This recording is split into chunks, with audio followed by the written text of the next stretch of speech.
இந்த சத்து இருக்கிறான பிசாசு, அவன் தான் நமக்கு இழப்பை உண்டாக்குகிறவன், நம்முடைய ஆசீர்வாதத்தை திருடுகிறவன். ஆண்டவர் சொல்லுகிறார், எல்லாத்தையும் நீ திருப்பி கொள்ளுவாய், எல்லாத்தையும் நான் திரும்ப தருவேன். அதே மாதிரி ஆண்டவர் எல்லாவற்றையும் திரும்ப கொடுத்தார் என்கிற சரித்திரம் எழுதப்பட்டிருக்கிறது.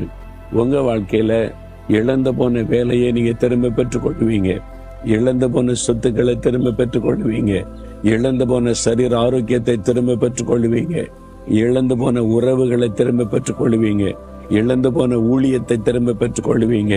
நீ எதை இழந்து போய் நிக்கிறீங்க? ஆண்டவர் சொல்ல, திரும்ப தருவேன், விசுவாசிங்க.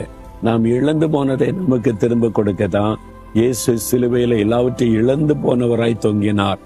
பாருங்க, அவர் எல்லாத்தையும் இழந்துட்டார். வஸ்திரத்தை இழந்து, ரத்தத்தை சிந்தி ரத்தத்தை இழந்து, சரீர பலனை இழந்து, அவருடைய சீஷர்களை இழந்து, எல்லாத்தையும் இழந்து தனியாய் சிலுவையில தொங்கினார்.